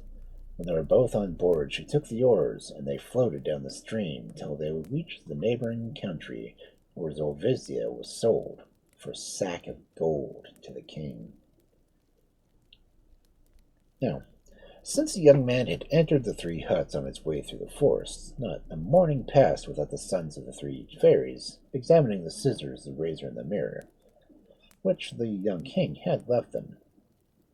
Hitherto, the surfaces of all three things had been bright and undimmed, but on this particular morning, when they took the nut as usual, drops of blood stood on the razor and the scissors, while the little mirror was clouded over. "Something terrible must have happened to our little brother," they whispered to each other with awestruck faces. "We must hasten to his rescue ere it be too late." And putting on their magic slippers, they started for the palace. The servants greeted them eagerly, ready to pour forth all they knew, but that was not much, only that the saber had vanished and none knew where. The newcomers passed the whole day in searching for it, but it could not be found. And when night closed in, they were very tired and hungry. But how were they to get food? The king had not hunted that day, and there was nothing for them to eat. The little men were in despair when a ray of moonlight suddenly lit up the river beneath the walls. "Oh, how stupid! Of course there are fish to catch!" cried they, and running down on the bank, they soon succeeded on landing some fine fish, which they cooked on the spot. Then they felt better, and began to look about them. Further out, in the middle of the stream, there was a strange splashing, and by the body of a huge fish appeared, turning and twisting, as if in pain. The eyes of all three brothers were fixed on the spot, and when the fish leapt into the air, and a bright gleam flashed through the night. "The saber!" they shouted, and plunged into the stream, and with a sharp tug, pulled out the sword, while the fish lay in the water, exhausted by its struggles. Swimming back with the saber in hand, they carefully dried it on their coats, then placed it on the palace, and packed it in the king's pillow. In an instant, color came back to the waxen face, and the whole cheeks filled out. The king sat up, and opening his eyes, he said, "Where's Zoulvisia?" "That is what we do not know," answered the little men. "But now that you are saved, you will soon find out." And they told him what had happened since Zoulvisia had betrayed his secrets to the witch. "Lead me to my horse," was all he said. But when he entered the stable, he could have wept at the sight of his favorite steed, which was nearly in sad plight as his master had been. Languidly he turned his head as the door swung back on its hinges. But when he beheld the king, he rose up and rubbed his head against him. "Oh, my poor horse, how much cleverer were you than I! If I had acted like you, I should have never lost Zoulvisia, but we'll seek her together, you and I." For a long while the king and his horse followed the course of the stream, but nowhere could he learn anything of Zoulvisia. At length, one evening, they both stopped to rest at a cottage not far from the great city, and as the king was lying outstretched on the grass, lazily watching his horse cropping the short turf, an old woman came out with a wooden bowl of fresh milk, which she offered to them. He drank it eagerly, for he was very thirsty. Then lying down on the bowl, he began to talk to the woman, who was delighted to have someone to listen with her conversations. I'm not to pass this way, you know, she said, for in 5 days the king holds his wedding banquet. But the bride is unwilling. For all her blue eyes and golden hair, she keeps by her side a cup of poison, and declares she will swallow it rather than become his wife. Yet he is a handsome man too, and a proper husband for her, more than she could have looked for, having come from no one knows where, and brought from a witch. The king started. Had he found her after all? His heart beat violently as if he would choke him. But he gasped out, "Is her name Zoulvisia?" Aye, so she says, though the old wit. But what ails you? She broke off as the young man sprang to his feet and seized her wrists. "Listen to me," he said. "Can you keep a secret?" "Aye," answered the old woman, "if I'm paid for it." "Oh, you shall be paid, never fear, as much as your heart can desire. Here's a handful of gold. You shall have as much again if you will do my bidding." The old crone nodded her head. "Then go and buy a dress as such ladies of court, and manage to get admitted into the palace and into the presence of Zoulvisia.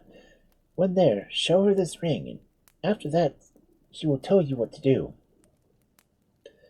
The old woman set off and clothed herself in a garment of yellow silk and wrapped a veil closely around her head. In this dress she walked boldly up the palace steps behind some merchants whom the king had sent for presents for Zoulvisia. At first the bride would have nothing to say to any of them, but on perceiving the ring she suddenly grew as meek as a lamb, and thanking the merchants for the trouble she sent them away, and remained alone with her visitor. "Grandmother," asked Zoulvisia as soon as the door was safely shut, "where is the owner of this ring?" "In my cottage," answered the old woman, "waiting for orders from you." "Tell him to remain there for 3 days. Now go to the king of this country and say that you have succeeded in bringing me a reason. Then when he will let me alone, he will cease to watch me. On the 3rd day from this you shall be wandering near the garden near the river. There your guest will find me. The rest concerns myself only." The morning of the third day dawned, and with the first rays of sun, bustle began in the palace. For that evening the king was to marry Zoulvisia. Tents were being erected, and fine scarlet cloth, decked with wreaths of sweet-smelling white flowers, and in them the banquet was spread. When all was ready, a procession was formed to fetch the bride, who had been wandering the palace gardens since daylight, and crowds lined the way to see her pass. A glimpse of her dress and golden gauze might be caught as she passed from one flowery thicket to another. Then suddenly the multitude swayed and shrank back, as a thunderbolt seemed to flash out of the sky to the place where Zoulvisia was standing. But there was no thunderbolt, only the horse of fire, and when the people looked again, it was bounding away with 2 persons on its back. Zoulvisia and her husband both learned how to keep happiness when they had got it, and that lesson is a lesson that many men and women never learn at all. Besides, it is a lesson which nobody can teach, and that every boy and girl must learn for themselves. That was a long story.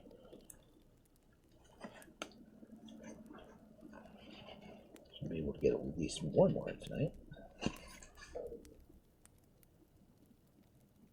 Yeah, that story is 11 pages. No, it doesn't seem long. Next one's only 6, and the one after that 4, so I might get 2 more stories done.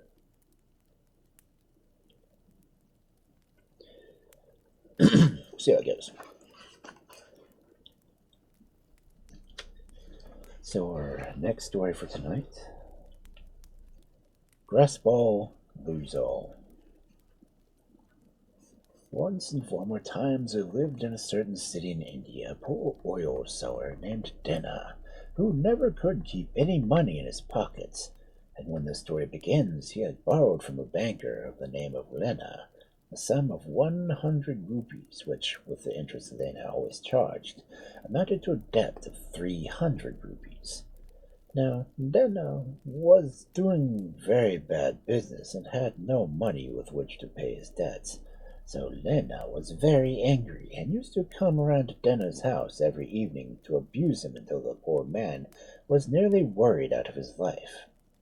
Lena generally fixed his visits just when Dana's wife was cooking the evening meal, and would make such a scene that the poor oil seller and his wife and daughter quite lost their appetites.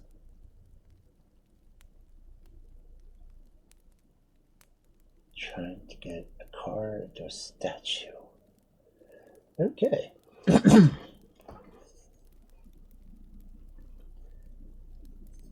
This went on for some weeks, till one day Dana said to himself he would stand it no longer, and that he had better run away, and, as a man cannot fly easily with a wife and daughter, he thought he must leave them behind. So that evening, instead of turning into his house as usual after his day's work, he just slipped out of the city without knowing very well where he was going. At about 10 o'clock that night, Dana came to a well by the wayside, which grew near a giant peepul tree, and as he was very tired, he determined to climb it, and rest a little before continuing his journey in the morning. Up he went, and curled himself so comfortably amongst the great branches that, overcome with weariness, he fell fast asleep. Whilst he slept, some spirits who roam about such places on certain nights picked up the tree and flew away with it to a faraway shore where no creature lived, and there, long before the sun rose, they set it down.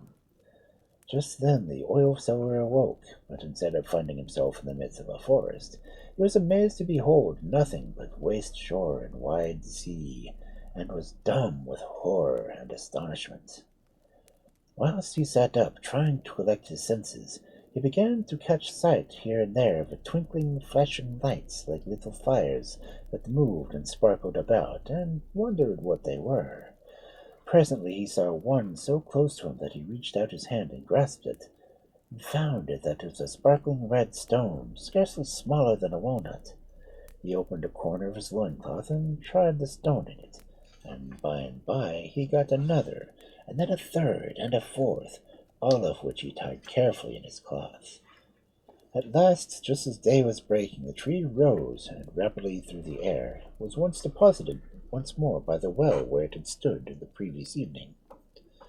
When Dana had discovered a little from the fright from which the extraordinary antics of the tree had caused him, he began to thank Providence that he was still alive, and as his love of wandering had been quite cured, he made his way back to the city and to his own house. Here he was met and soundly scolded by his wife, who assailed him with 100 questions and reproaches. As soon as she passed for breath, Dana replied, "I have only this one thing to say. Just look what I have got." And after carefully shutting all the doors, he opened the corner of his loincloth and showed her the 4 stones, which glittered and flashed as he turned them over and over. "Pooh!" said his wife. "The silly pebbles, as if it were something to eat. Now there'd be some sense in them, but what's the good of such things?" And she turned away with them with a sniff, for it happened that the night before, when Lena was around before usual to storm at Dana, he had been rather disturbed to find that his victim was from home, and had frightened the poor woman by his threats. Directly, however, he heard that Dana had come back, and Lena appeared in the doorway. For some minutes he talked to the oil seller at the top of his voice until he was tired.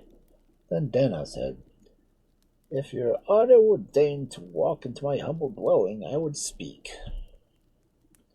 So Lena walked in, and the others, shutting as before all the doors and untied the corner of his cloth, showed him the 4 great flashing stones. "This is all," he said, "that I have in the world to set against my debt, for, as you honor knows, I haven't a penny, but the stones are pretty." Now Lena looked, and he saw once these were magnificent rubies, and his mouth watered for them. But, as it would never do to show what was on his mind, he went on, "What do I care for your stupid stones? It is my money I want, my lawful debt which you owe me, and I shall get it out of you somehow or another, or it will be the worse for you." To all his reproaches, Dena could answer nothing, but sat with his hands joined together beseechingly, asking for patience and pity. At length, Lena pretended that, rather than have a bad debt on his hand, that he would take the loss by taking the stones in lieu of money, and whilst Dena nearly wept with gratitude, he wrote out a receipt for the 300 rupees, and wrapping the 4 stones in a cloth, he put them into his bosom, and went off on his horse. How shall I turn these rubies into money? thought Lena, as he walked along. I daren't keep them, for they are of great value, and if the Rajah heard that I had them, he would probably put me in the prison on some pretense and seize the stones, and all else that I have as well. But what a bargain I've got! 4 rubies worth a king's ransom for my 100 rupees. Oh, well, I must not take heed and betray my secrets. And he went on making plans. Presently he made up his mind what to do, and putting on his cleanest clothes, he set off to the house of the chief vizier, whose name was Musli, and after seeking a private audience, he brought him the 4 rubies and laid them before him. The vizier's eyes sparkled as he beheld the splendid gems. Fine indeed, murmured he, but I can't buy them at the real value. But if you like to take it, I will give you 10,000 rupees for the 4. To this the banker consented gratefully, and handing over the stones in exchange for the rupees, he hurried home, thanking his stars that he had been driven by such a reasonable bargain and obtained such an enormous profit. After Lena had disappeared, the wazir began casting about in his mind what to do with the gems, very soon determined that the best thing to do was to present them to the Rajah, whose name was Kare. Without losing a moment, he went that very day to the palace and sought a private interview with the Rajah, and when he found himself alone with his royal master, he brought the 4 jewels and laid them before him. "Oh ho," said the Rajah, "these are priceless gems, and you have done well to give them to me. In return I give you and your heirs revenues of 10 villages. Now the vizier was overjoyed at these words, but only made his deepest obeisance, and whilst the king put the rubies into his turban, he hurried away beaming with happiness at the thought that for 10,000 rupees he had become the lord of 10 villages. The Rajah was also equally pleased, and strolled off with his new purchases to the women's quarters, and showed them to the queen, who was nearly out of her mind with delight. Then, as she turned them over and over in her hand, she said, if I had 8 more such gems, what a necklace I would make! Get me 8 more just like them, or I shall die." "Most unreasonable of women," cried the Rajah. "Where am I to get 8 more such jewels as these? I gave 10 villages for them, and yet you are not satisfied." "What does it matter?" said the Rani. "Do you want me to die? Surely you can get some more where these came from." And then she fell to weeping and wailing until the Rajah promised that in the morning he would make arrangements to get some more such rubies, and that if she should be patient, she would have her desire. In the morning the Rajah sent for the vizier and said he must manage to get 8 more rubies like the one he had bought from him the day before. "And if you don't, I shall hang you," cried the Rajah, for he was very cross. The poor vizier protested in vain that he knew not where to seek them. His master would not listen to a word he said. "You must," he said. "The Rani will die for want of a few rubies. Get me more where those came from." The vizier left the palace, much troubled in mind, and bade his slaves bring Lena before him. "Give me 8 more such rubies as you bought yesterday," commanded the vizier, directly as the banker was shown into his presence. 8 more, and be quick, or I am a dead man." "But how can I?" asked Lena. "Rubies like that don't grow upon bushes." "Where did you get them from?"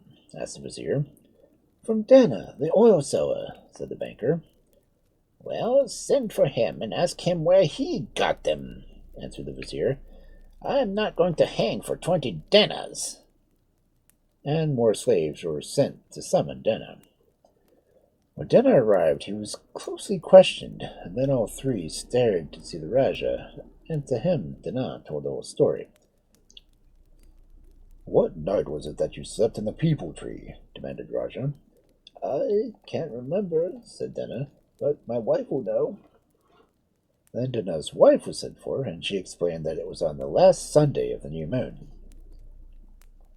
Now, everyone knows that it's a Sunday on the new moon that spirits have special powers to play pranks on mortals, so the Raja forbade them all, on pain of death, to say a word to anyone, and declared that on the next Sunday of the new moon, they four, Kare, Mosley, Lena, and Dena, would go and sit in the peepul tree and see what happens. The days dragged on to the appointed Sunday, and that evening the four met secretly and entered the forest. They had not far to go before they reached the peepul tree, into which they climbed as the Raja had planned. At midnight the tree began to sway, and presently it moved through the air. "See, sire," whispered Dena, "the tree is flying." "Yes, yes," said the Raja, "you have told the truth. Now sit quiet, and we shall see what happens."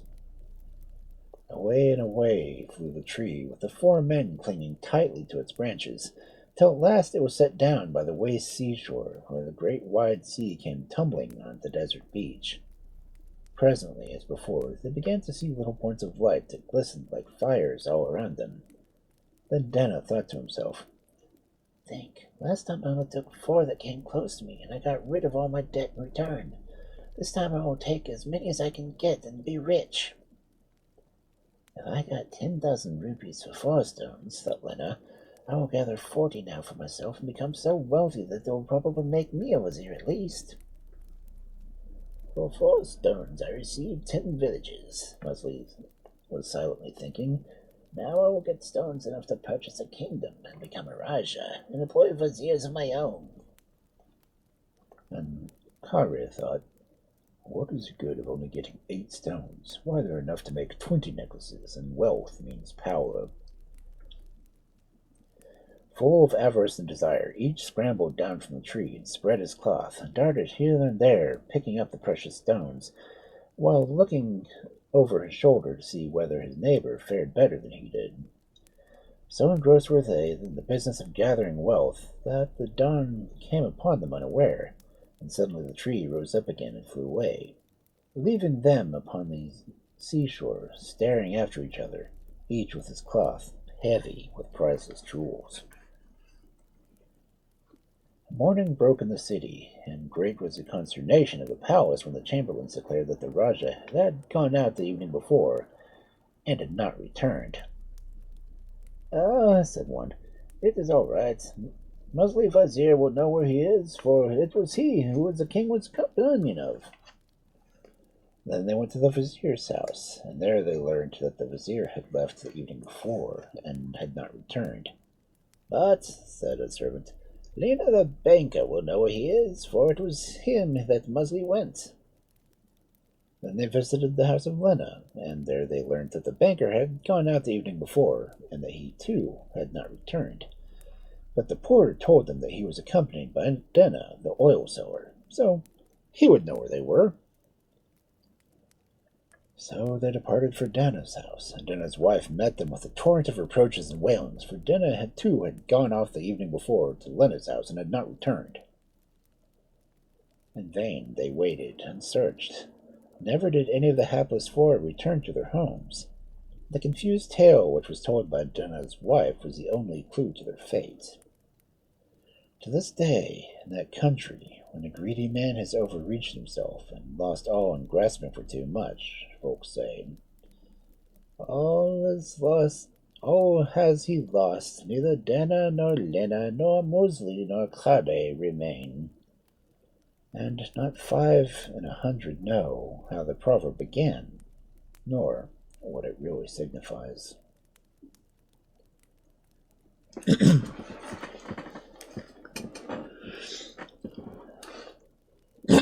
Got 14 minutes left.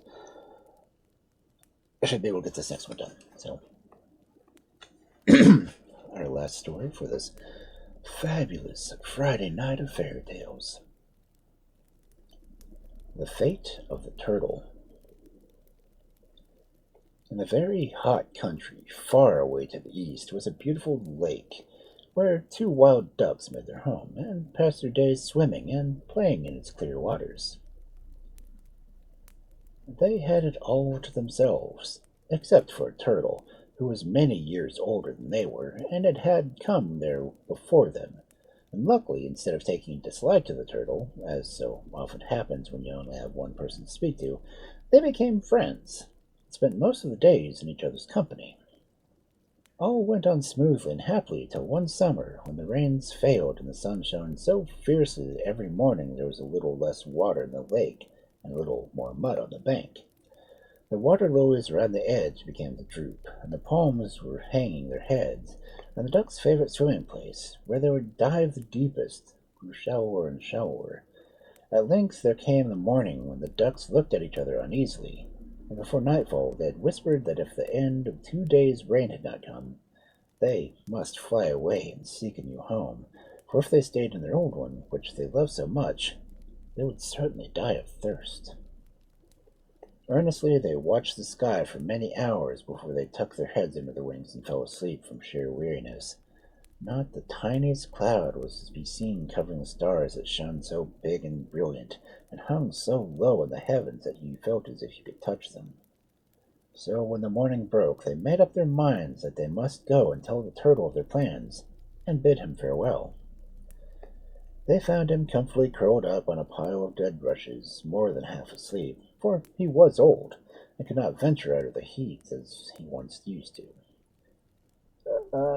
There you are, he cried.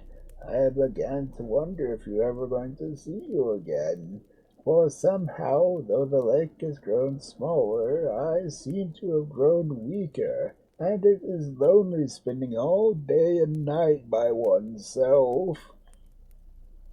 "Oh, my dear friend," answered the elder of the two ducks, "if you have suffered, we have suffered also. Besides, I have something to tell you, and I fear that will cause you greater pain still.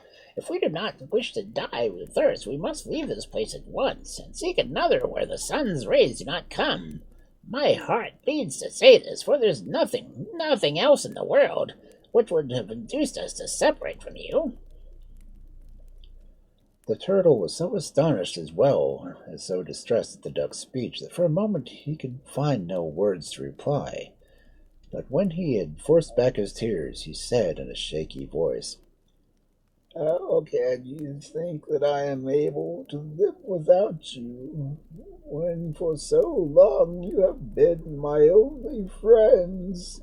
If you leave me, death will speedily put an end to my grief. "Our sorrow is as great as yours," answered the other duck, "but what can we do? And remember that if we do not drink, are not here to drink the water, there will be more for you. And if it had not been for this terrible misfortune, be sure that nothing would have parted us from one whom we love so dearly." My friends, replied the turtle, water is as necessary to me as to you, and if death stares in your faces, it stares in mine also. But in the name of all the years we have passed together, do not, I beseech you, leave me to perish here alone. Wherever you go, take me with you. There was a pause. The ducks felt wretched at the thought of abandoning their old comrade, yet at the same time, how could they grant his prayer? It seemed quite impossible, and at length one of them spoke. "Oh, how can I find words to refute you?" Hey, Legacy.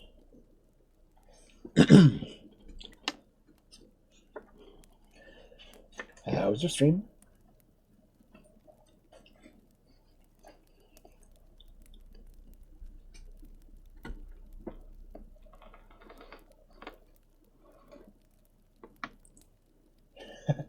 Building a buckneck slower than a tortoise on earth. Okay.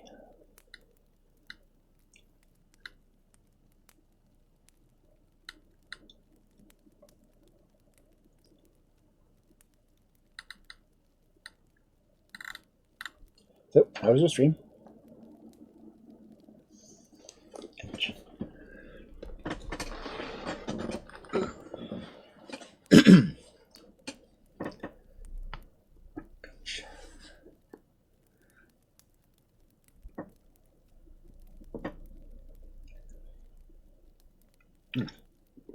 Dang, I didn't see when the second cat showed up. Now there are 2 cats on camera. My fluffy boy and my stripy girl. Yeah, I like the book nooks. I've got 2 of them over my bookshelf right now.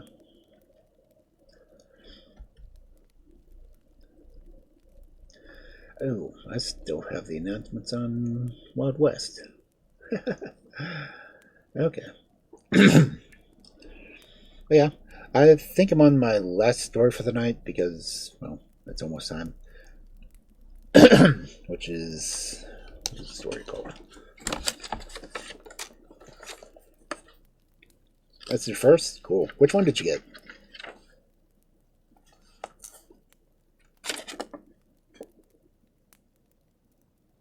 I guess, post pictures of it in your Discord and I'll look. Because I've got... I think one's supposed to be a Magic Library, and I can't remember what the other one's called. I guess I've got the boxes next to me. Oh, well, just library of books. That's informative. The Count Cat? Okay, I think I've seen that one. Now, there's so many of those, but they take up as much space as 4 or 5 books.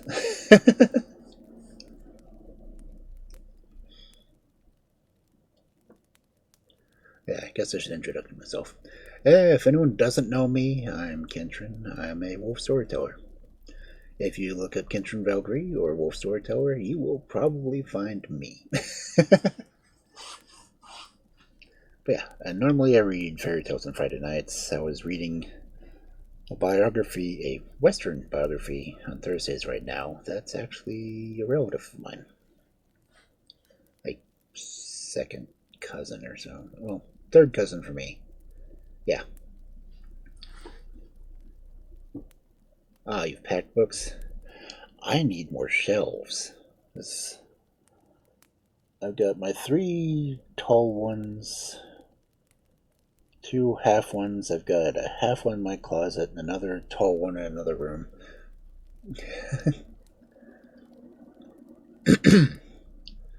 And that's not including the cookbooks that are taking up like 3 more shelf areas. Snooze yet.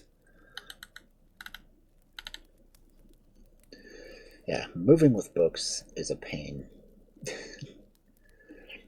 Especially if I have to carry them. I don't even want to think about how many books I have if I'd have to move. As I said, I've got several books of fiction. One shelf that's nothing but mythology and religious. Another book that's nothing but role-playing book. Another bookcase that's nothing but role-playing books. And 4 massive shelves of cookbooks. So, yeah. If my house ever caught fire, it would burn for quite a while. That'd be kind of a shame, because I've got some 100 to 200-year-old books in this place. I think the story I'm reading right now is The Fate of the Turtle. So I'm getting to do an old turtle voice. As well as some ducks.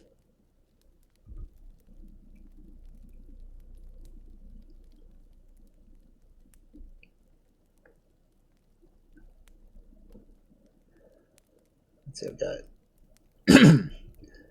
5 minutes left before the ads. So I'm going to see how fast I can finish the story. So thank you for bringing everyone in. Let's see where I was.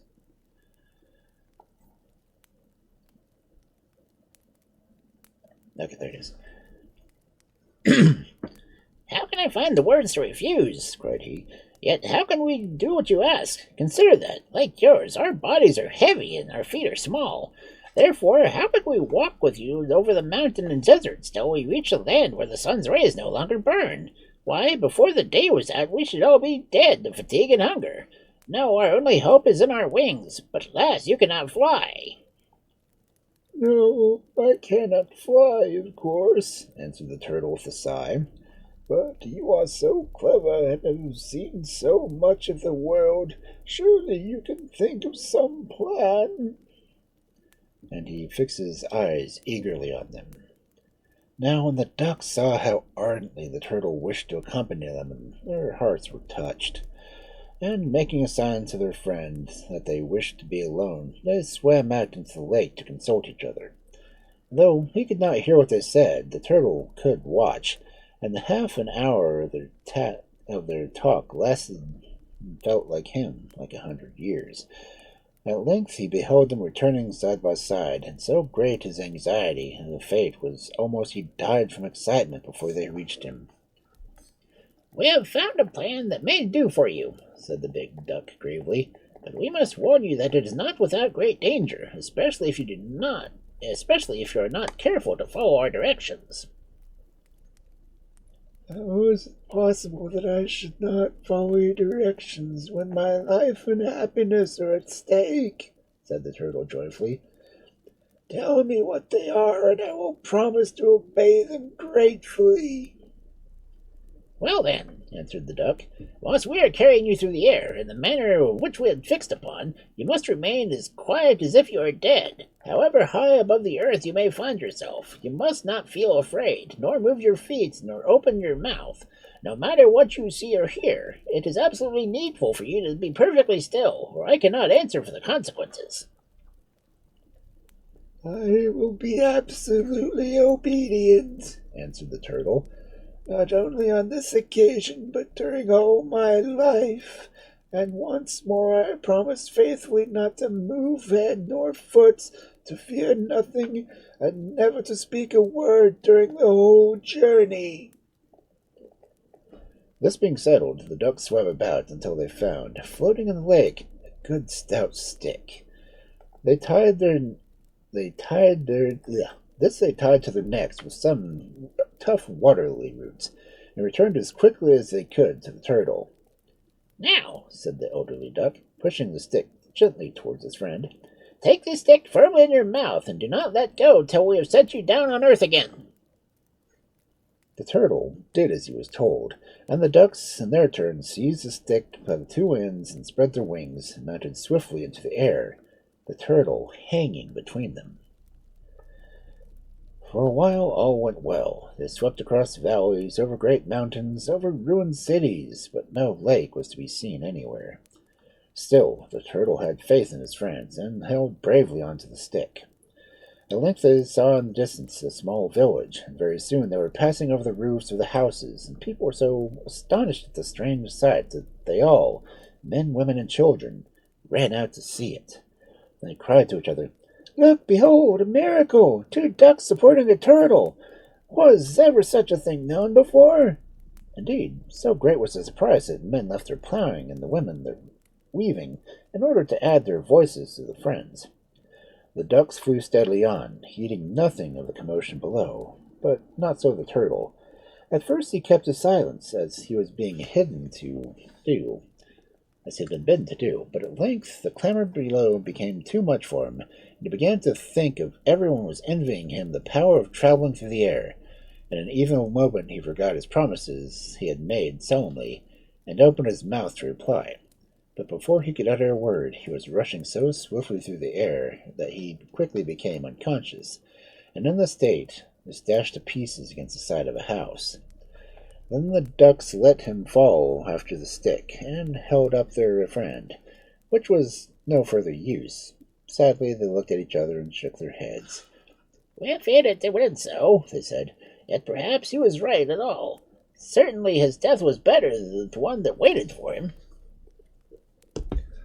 Okay. Yes. Synth the odds again. Which means Yeah.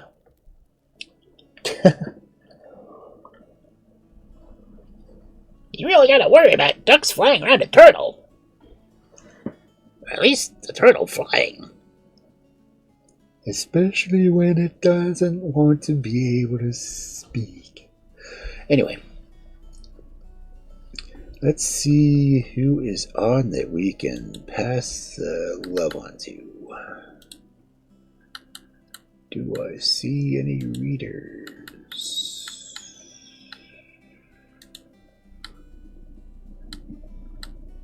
I'm not seeing any on my list. I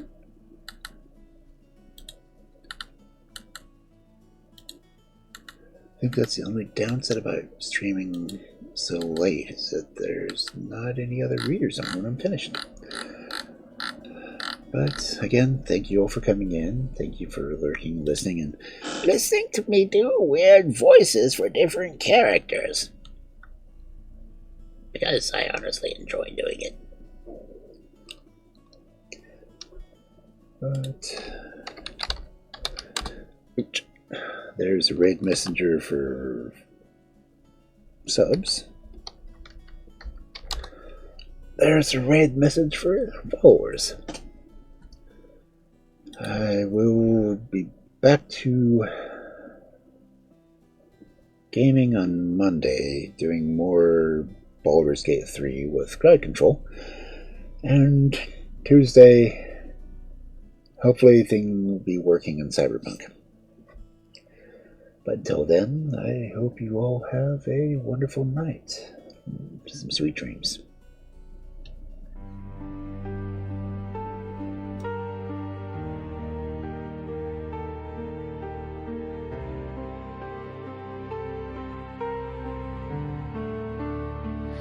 In the hollow of the night, shadows weave and twist. The wolf has told his stories, wrapped in mystic mist.